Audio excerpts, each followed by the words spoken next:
क्या आपके भी 500 से कमा रहे मार्क्स 300 से 400 के रेंज में या 400 से 500 के भी रेंज में, और आप सोच रहे हो कि यार 600 प्लस तो नीट में लेके आना है, नीट 21 में। तो यार मैं एक बात बता दे रहा हूँ, पॉसिबल है वही वो करना। ऐसा कोई चीज नहीं है जो इंसान सोचे और पॉसिबल ना कर पाए। ठीक है, ये आपका अपने ऊपर सेल्फ डाउट जो है ना उसको हटा दो। सबसे पहले सेल्फ डाउट हटा दीजिए, फिर आप सोचिए कि कैसे करना है, क्योंकि रास्ते तो निकालने पड़ेंगे ना। सोच के होगा कि मैं सोच लिया भाई नहीं होगा छोड़ दो पढ़ाई, तब तो मुश्किल है ना। याद रखिएगा, रास्ते आपको खुद बनाने पड़ेंगे। मैं आपको गाइड कर सकता हूं यहाँ पे कि आपको क्या चीज करना है, क्या चीज छोड़ना पड़ेगा कि आप अपना ड्रीम स्कोर एटलीस्ट एक सम्मानजनक स्कोर तक पहुंच पाओ, जिससे कि आपको मेडिकल सीट मिलने की चांसेस बढ़ जाए। ठीक है, तो चलिए आइए बात करते हैं यहाँ पे। अगर आपका स्कोर कम आ रहा है तो how can you boost your score in these days. Basically जो चीज आप गलत कर रहे हो उस चीज को रेक्टिफाई करना पड़ेगा। नाउ सबसे पहली प्रॉब्लम आती है फिजिक्स की। मैं इंडिविजुअल वीडियोस में बात करूंगा, बट अभी एक बार बात बता दे रहा हूं। There are lots of students जिनका कंप्लेन है कि मैंने वन शॉट वीडियोस देख ली हैं, मेरे को चैप्टर्स आते हैं बट न्यूमेरिकल्स नहीं बनते हैं, या बेसिकली क्वेश्चंस नहीं बन रहे हैं। मैं सारा चैप्टर पढ़ चुका हूं या पढ़ चुकी हूं, लेकिन एग्जाम में न्यूमेरिकल्स नहीं बनते, मार्क्स नहीं आ रहे हैं। So what they can do, मैं सीधी बात बता रहा हूं। आप सुबह क्या करिएगा, जब आप कोई भी एक पर्टिकुलर चैप्टर को आप तो पढ़ चुके हो ऑलरेडी, अब उसके कितने बार वन शॉट देखोगे? वन वन वन करके 10 बनाना है क्या? नहीं करना है। आप क्या करने वाले हो, जो वन शॉट देखा था उस टाइम पे उसके अगर कोई नोट्स तुम्हारे पास बनाए हुए रखे हुए, क्विकली गो थ्रू दैट। नहीं तो कोई भी एक शॉर्ट किताब उठाओ, एक जस्ट आपको फॉर्मूला गो थ्रू करना है। उसके बाद ये जो है आपका डेली रिचुअल होना चाहिए, डेली इंक्लूड करिए उसमें। हार्डली किसी भी एक चैप्टर को रैपिड देखने में 1 घंटे से कम ही लगेगा। उसके बाद आपको डेली एक चीज इंक्लूड करना है, अपने चेकलिस्ट के अंदर डाल लीजिए एक फुल सिलेबस फिजिक्स का पेपर। मतलब क्या बोला मैंने कि 45 एमसीक्यूज और न्यू पैटर्न के हिसाब से 50। न्यू और ओल्ड में कोई ज्यादा डिफरेंस है नहीं, लोग आपको सिर्फ बोलेंगे न्यू ओल्ड है ऐसा है। बेसिकली 5 क्वेश्चन एक्स्ट्रा हो गए हैं वहां पे। तो एक ही बात है, अगर आपके पास आप गूगल पे या यूट्यूब पे जाके लिखोगे कि full syllabus physics mock test या कुछ भी क्वेश्चन पेपर या मॉक टेस्ट, इतनी सारी वीडियोस आ जाएंगे। अब वीडियो देखने में क्या फायदा होगा आपका? कोई भी एजुकेटर है उसका लाइव देखने से अच्छा होगा रिकॉर्डेड देख लेना। आप स्किप करके देख सकते हो। डेली अगर आप 45 एमसीक्यूज कर रहे हो, जस्ट मैं एक हिसाब बताता हूँ क्योंकि तुम ऑलरेडी चैप्टर पढ़ चुके हो। 20 दिन का खाली हिसाब करो कितने एमसीक्यूज होंगे। 45 इंटू 2 कितना होता है? 900। Man that's insane, right.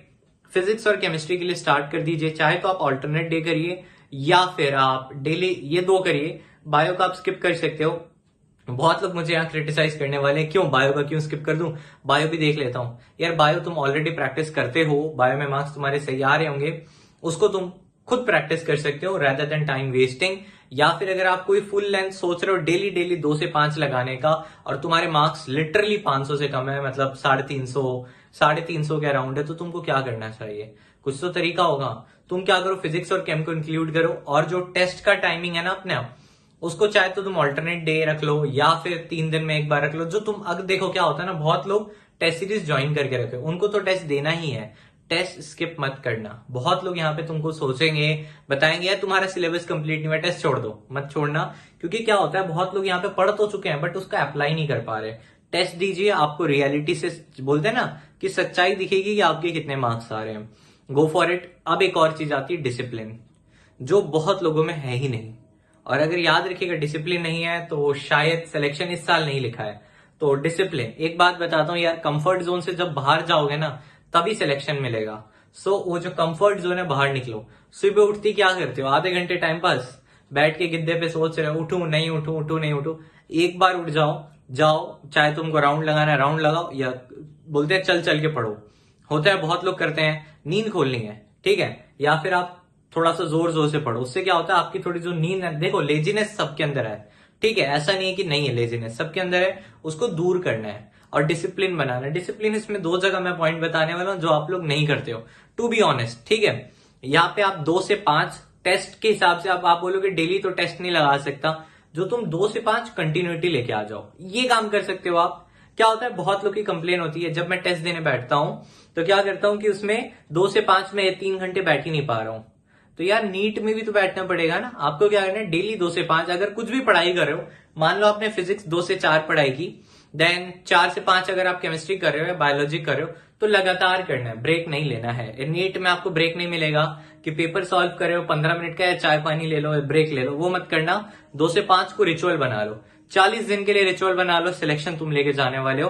क्योंकि बहुत लोग इसमें भी टूटेंगे, बहुत लोग टूटेंगे, जो लोग पीछे रह जाएंगे उनको पकड़ना, बेसिकली बोलते हैं ना, उनको पकड़ के आगे निकलो यार, आगे निकलना है। 300 आ रहे हैं, मार्क्स बढ़ेंगे। 300 क्यों आ रहे हैं, रीजन क्या? आइए हम बात कर लेते हैं यहाँ पे 300 आने का रीजन क्या था। बायो में आपके शायद मोस्ट प्रोबेबली 200 आ रहे होंगे, अगर 350 मैं एक एवरेज आइडियल पकड़ रहा हूँ, 200 के अराउंड आ रहे हैं। और फिजिक्स में आ रहा होगा आपका 70-80, केमिस्ट्री में आ रहा होगा 70-80 नियरली, या फिजिक्स में 60 आ रहा होगा, केमिस्ट्री में आ रहा होगा 80-90, राइट। एक एवरेज में पकड़ रहा हूं, तो वहां से 150 हो गया और वहां 200 हो गया, 350। कभी कभी आपके 400 पहुंच जा रहे होंगे, क्योंकि बायोलॉजी में आपका 250 पहुंच जा रहा होगा। तो बायो की भी इंप्रूव करनी है। बायो के लिए यार तुम प्लेलिस्ट चेक कर लो, एनसीईआरटी बिफोर नीट हो गया, जो रैपिड कर पाओ, क्योंकि चैप्टर तुमने ऑलरेडी पढ़ रखे हैं। ऑन द बोलते हैं ना कि यहाँ पे ऑन द ट्रू नोट में बात कर रहा हूँ, चैप्टर तुमने ऑलरेडी पढ़ रखे हैं, तुमको रैपिड देखना है और एमसीक्यू करना है जितना ज्यादा हो सके। क्योंकि क्या है ना, तुमको एक्सपोजर नहीं हुआ वो सब एमसीक्यूज का जो एग्जाम में आते हैं, उनका अप्रोच सही करो। नॉकटर्नल फ्री क्लास है, कमेंट्स दिख जाएंगे तुम्हें नीचे, नॉकटर्नल जो लोग करते हैं आप चेक कर लीजिएगा कमेंट सेक्शन। आई गेस मिलने चाहिए कि जो बच्चे नॉकटर्नल करते हैं, अगर आप करते हो तो जरूर अपने फ्रेंड्स को हेल्प करो। 11:59 उसके साथ एडिशनल 6 बजे क्लासेस हो रही हैं चैप्टर वाइज। ये मैं फ्री की बता रहा हूँ, लिटरली बोल रहा हूँ। टाइम अगर तुम्हें लग रहा है कि तुम एमसीक्यूज कम कर रहे हो, तुम 1 घंटे के अंदर आओ यार, 100 एमसीक्यूज 45 मिनट है, तो 70, 80, 90 तो करके जाने वाले हो एमसीक्यू। अब इतने तो तुम किताब खोलोगे, कितने किताब बदलोगे बताओ, मुझे बता दो। 1 या 2 किताब ना। मैं तुमको बोलूं कि भाई हर किताब से सिलेक्टेड एमसीक्यूज तुम खुद करने वाले हो मेरे अलग अलग क्लासेस में। अभी का टाइमिंग अगर आप 1 हफ्ते के अंदर वीडियो देख रहे हो, 6, 9, 12 फ्री क्लास है, लिंक नीचे दी गई है, टेलीग्राम ज्वाइन कर लेना, वहां आपको बता देता हूं कैसे। यूट्यूब पे वीडियोस अवेलेबल, अरे मेरी छोड़ो, बहुत सारे चैनल्स है जिसमें छोटा कंटेंट है, छोटा कंटेंट देख लो ना, क्यों टाइम वेस्ट कर रहे हो अपना। बड़ा बड़ा मैं एकदम कि स्टार्टिंग से पढ़ूंगा, there is no such thing called as starting से पढ़ूंगा। जितना पढ़ लिया उसके बाद से कंटिन्यू करो, ठीक है। मैं इस पे भी बात करूंगा डेली आपके साथ। देख रहा हूँ नीट के लिए कुछ इंपॉर्टेंट टॉक्स लेकर आऊं, जिसमें आपके जो डाउट्स है उनको क्लैरिफाई करूं। अब ये 300 का जो आंकड़ा है ना, कैसे भागेगा ना मार्क्स, तुम खुद देख लेना। क्योंकि देखो फिजिक्स में क्या होता है ना, तुम अगर फुल सिलेबस मॉक कोई सा भी देख रहे हो, 2 से 3 सवाल कॉमन आएंगे, अरे कॉन्सेप्ट कॉमन आ जाएंगे। क्या करोगे, मॉक टेस्ट जब दोगे उसका पेपर को एनालाइज, तुम में से बहुत लोग हैं जो पेपर एनालाइज नहीं करते हैं। डेली का डेली पेपर एनालाइज करना है, कोई अलग से हफ्ते में दिन नहीं निकालना है कि मैं एनालाइज करने बैठूंगा हफ्ते के फलाने दिन, वो नहीं करना है। आप जो फुल सिलेबस मॉक टेस्ट लगाओगे फिजिक्स का, मोस्ट प्रोबेबली लगा रहे होगे, उसको एक काम करना, जो सवाल नहीं बनता उसको कहीं नोट डाउन कर लेना, क्वेश्चन के साथ मत करना। उतना तुमको किसी को एक्स्ट्रा मार्क्स के लिए कॉपी नहीं दिखानी है, टू बी ऑनेस्ट कॉपी नहीं दिखानी है ना, राइट। तो तुम क्या करोगे, जो नहीं बना उससे रिलेटेड फॉर्मूला लिख लोगे, और अपनी भाषा में, अगर तुमको बंगाली ज्यादा अच्छी लगती है या हिंदी, या फिर तुम्हारी और कोई भाषा, जैसे मान लो तुम्हारा कोई फेवरेट जो घर का लैंग्वेज यूज होता है, उस टाइप के लैंग्वेज में लिख लेना। जैसे मेरे को अगर इंग्लिश सूट करती है, मैं लिखूंगा कि अगर ये फॉर्मूला दिया, अगर ये डेटा दिया गया तो मैं ये फॉर्मूला लगा के आंसर निकालूंगा। अब वो जो मेरे लिए बन गया 2 या 3 लाइन का हो गया वो फॉर्मूला के साथ, तो क्या होगा इससे, जब मैं कोई भी एग्जाम देने जा रहा हूँ मैं उससे पहले उसको रिवाइज कर लूंगा। फुल सिलेबस मॉक लगाने से पहले मैं जितने सारे मेरे करेक्ट गलत हुए थे उनको एक बार देख लूंगा, जस्ट एक लुक में। तो क्या होगा, मान लो मैं कल फुल सिलेबस मॉक दे रहा हूं, कोई सा भी, मेरा एक्स इंस्टीट्यूट वाले ले रहे हैं, तो क्या फायदा होगा कि मैं उनके लिए भी प्रिपेयर हो गया, और पता चलेगा कि हाँ मैं फुल सिलेबस जो पेपर के वीडियोस देख रहा था उससे मेरे को फायदा हुआ या नहीं हुआ। ये कर सकते हो, एक न्यू अप्रोच है, आप ट्राई करके देखिए, बहुत लोगों के मार्क्स बढ़े हैं। इसीलिए बोल रहा हूं, जब सब कुछ कर लिया तो एक बार ये भी करके देख लो, ठीक है। जब सब कुछ कर लिया, वन शॉट इतने बार देख लिया, मार्क्स नहीं बढ़ रहे हैं, केमिस्ट्री में देख लिया, फिजिक्स में देख लिया, चैप्टर पढ़ा हुआ है, नोट्स पलट के थक गए हो, लेकिन मार्क्स नहीं बढ़ रहे हैं, तो गो फॉर दिस, क्वेश्चंस के थ्रू अप्रोच कर सकते हो। Yes obviously you can do, ठीक है। टाइम कम है आपके पास, तो आपको ऑलरेडी आता है, अप्लाई नहीं कर पा रहे हो, बहुत लोग ऐसे, तो उस चीज को शुरू करिए। इंडिविजुअल वीडियोस में भी मैं बात करने वाला हूं,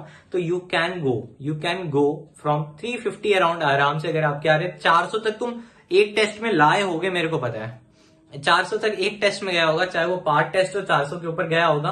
क्योंकि क्या है ना, आप में से बहुत लोग कुछ चैप्टर वीक है, बोलते हैं ना पैचेस ऑफ वीकनेस है, उन पैचेस ऑफ वीकनेस को ठीक कर लो, सिलेक्शन हो जाएगा। बस हिम्मत नहीं हारनी है। बोलते हैं नेगेटिविटी तो हर जगह रहेगी यार, तुमको क्या करना है, पॉजिटिव वाइब अपना क्रिएट करना, अपना पॉजिटिव वाइब्स क्रिएट करके रखो। और तुम में से अगर कोई बच्चे को लग रहा है कि नहीं भैया सिलेक्शन हो नहीं सकता, तो आई एम रियली सॉरी यार, तुम खुद हार चुके हो। मैं तुम्हें और कितना मोटिवेट करूं, तुम ऑलरेडी हार चुके हो, तुम हार मान चुके हो। तो एक बात याद रख लेना ना, हम लोग है ना ये बहुत बार मेडिसिन के वर्ल्ड में या हर जगह यूज करते हैं, ठीक है। क्या बोलते हैं हम लोग यहाँ पे, what the mind doesn't know eyes can't see. मतलब क्या होता है, जब मैं सोच ही लिया हूं ना कि मेरे दिमाग को पता ही नहीं है, तो मेरी आंखें है ना वो रास्ता देखेंगी नहीं। जैसे मान लो यहाँ पे तुम्हारे सामने, तुमको पता ही नहीं है, मैं किसी चीज का नाम बोल दिया, तुमने कभी वो देखा ही नहीं है, माइंड को पता ही नहीं वो है क्या, तो तुम्हारे सामने भी रख दूंगा ना, वो बता नहीं पाओगे तुम कि वो क्या चीज है। सो इस चीज को ध्यान रखिएगा यार। नेगेटिविटी हर जगह होगी, उनको हटा दो, उनसे दूर रहो। बी पॉजिटिव और पढ़ाई की तरफ लग जाओ। जब तक एग्जाम हॉल से बाहर ना निकलो तब तक तो पॉजिटिव रहो। पेपर देते टाइम भी दिमाग में कामनेस रखनी है। और आगे बात करूंगा और दूसरे वीडियोस में कि आप कैसे ये अपना 300 से 500 के बीच वाले रेंज को और बढ़ा सकते हो। ट्राई करके देखिएगा गाइस। 2 से 5 वाला चीज याद रखिए, बहुत इंपॉर्टेंट है। डिसिप्लिन में इसको इंक्लूड करिए। 2 से 5 हिलने का नहीं, बैठ गए तो बैठ गए। लिटरली बोल रहा हूँ, 3 घंटा सीटिंग आपको चाहिए। 2 से 5, एग्जैक्टली 2 से 5। अगर तुम्हारा कोई मॉक टेस्ट वाला का टाइमिंग 3 से 6 है, कोई बात नहीं, 3 से 6 बैठ जाओ। दैट इज ऑल्सो 3 आवर ना। तो आप वो करके देखिए और जरूर बताइएगा कि आपकी क्या प्रॉब्लम्स है। ट्राई कमेंट में मैं ट्राई करूंगा आपको और डिटेल में बताने का कि कहां से आप क्या सॉल्व कर सकते हो। Thank you so much guys, see you in the next session, bye bye.